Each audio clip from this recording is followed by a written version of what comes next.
I'm Lucille. Standing in my daughter's room, the air thick with tension and disbelief, I'm looking at Tina, Isaac's wife, caught red-handed going through my daughter's things. Eric is beside me, his face a mask of shock and anger. Isaac has just been called in, his confusion evident as he takes in the scene. The room is filled with an uncomfortable silence, broken only by Tina's sobs. I take a deep breath and start to explain the whole situation to Isaac. We planned this gathering to catch the person who planted a hidden camera in Wendy's room. And to be honest, we initially suspected you. Eric quickly interjects, his voice full of regret. Isaac, I'm so sorry. I shouldn't have doubted you, especially after everything you've been through in prison. It was mostly me who accused you. I'm truly sorry. Isaac looks between the three of us, his brows furrowed in confusion. He turns to Tina, demanding answers. Tina, why were you in Wendy's room? What's going on? We press Tina to explain herself. We caught you going through Wendy's things. You're the one who planted the camera. Why would you do something like this? Tina finally breaks down and blurts out, because I'm jealous, okay? Her confession hangs heavy in the air, exposing her envy for all to see. Let me take you back to how we got here. My husband, Greg, and I live in a cozy suburban house. We have a lovely daughter, Wendy, who is 16 years old. My brother-in-law, Uncle Leo, has just returned home after spending 5 long years in prison for a crime he didn't commit. It was a huge legal battle to prove his innocence, but finally, he was set free.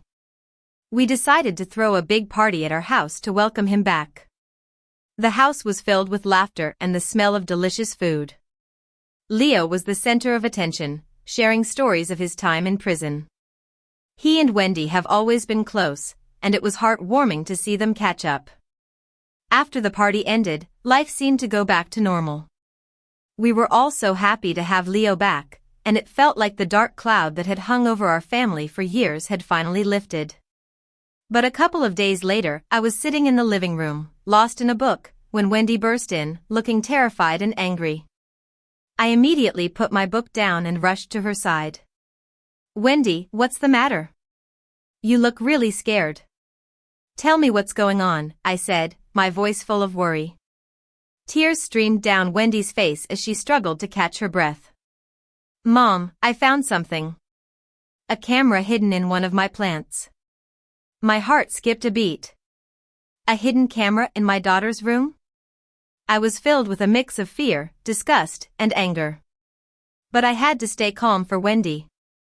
We rushed to her room, and there it was, a tiny camera tucked away among the leaves of her favorite plant.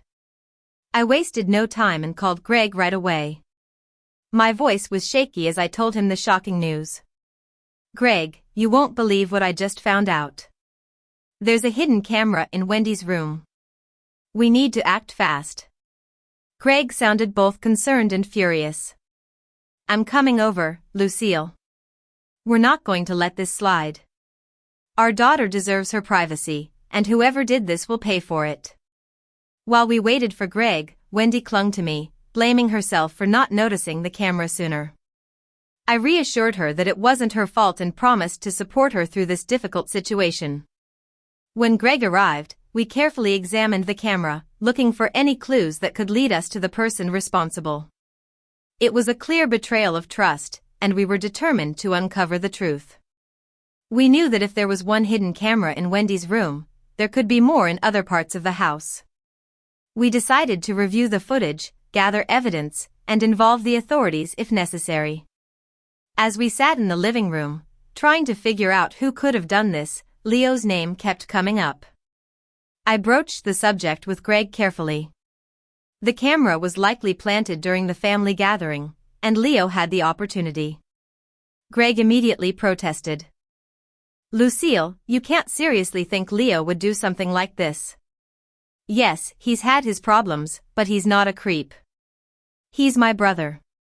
I understood Greg's reaction. Family bonds are strong, and suspecting a relative of such a violation is almost unthinkable. But I couldn't ignore the clues. I said softly but firmly, Greg, I know it's tough to consider, but we have to face reality. Leo spent a lot of time with Wendy at the gathering, and he just got out of prison.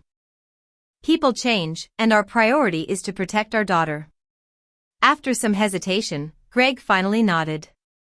I don't want to believe it, Lucille, but you're right. The timing and circumstances are hard to ignore. We have to find out the truth for Wendy's sake. Days passed, and Greg struggled with conflicting feelings. His loyalty to his brother was at odds with the growing suspicion in his mind. The tension between us and Leo cast a shadow over our family. Then, a plan started to form in my mind. I suggested to Greg that hosting another family gathering could be the key to uncovering the truth. Think about it, Greg. Whoever planted that camera might try to retrieve it during another family event. This could be our chance to catch them in the act. Greg hesitated at first, still torn between his loyalty to Leo and the need to find out the truth. But as I explained the urgency of the situation, he finally agreed that we had to explore every option before involving the authorities. I called Lily, Leo's wife, to propose the idea of another family gathering. Hey Lily, we were thinking of having another family get-together. Are you and Leo free to join us? Lily's response was surprisingly enthusiastic. She eagerly accepted, saying how excited she was for another gathering. It struck me as a bit odd, since she was usually more reserved, but I thought she was just happy for family time. As the day of the gathering approached, our home was filled with anticipation and tension. We checked every corner for signs of intrusion, trying to create a sense of normalcy while secretly preparing to catch the culprit. When the day arrived, our house was filled with familiar faces. The party was in full swing, but beneath the surface, there was a simmering tension. Leo greeted everyone warmly, but Greg and I couldn't shake our suspicions. To ensure Wendy's safety, we arranged a sleepover for her with a friend without telling her our concerns. With Wendy gone, our focus sharpened, and we kept a close eye on anyone near her room. As the night went on, I noticed Lily's strange behavior. She kept excusing herself and rushing off to the bathroom with an unusual urgency. My instincts kicked in, and I decided to follow her. When Lily headed towards the bathroom again, I followed quietly, my heart pounding. But instead of going inside, she turned and entered Wendy's room. Panic surged through me. I stepped forward and called out her name, my voice a mix of accusation and concern. Lily, what are you doing in Wendy's room? Lily spun around, her eyes darting around the room as if looking for an escape. The tension between us thickened. I repeated my question, what are you doing in my daughter's room?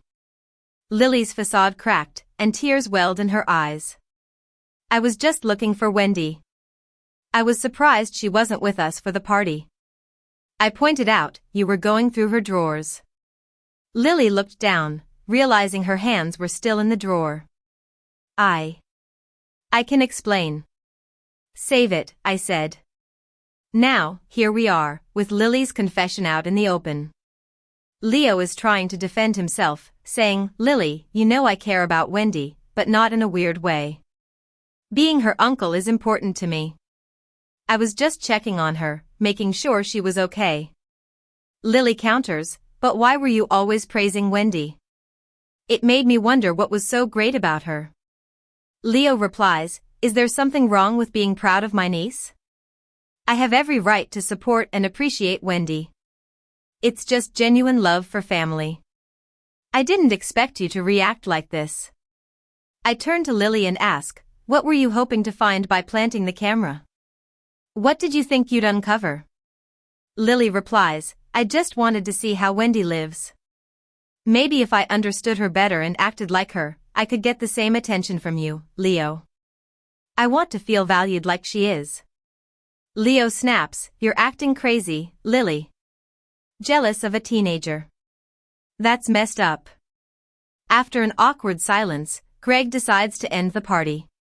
We're left to deal with the fallout of Lily's actions. I'm furious.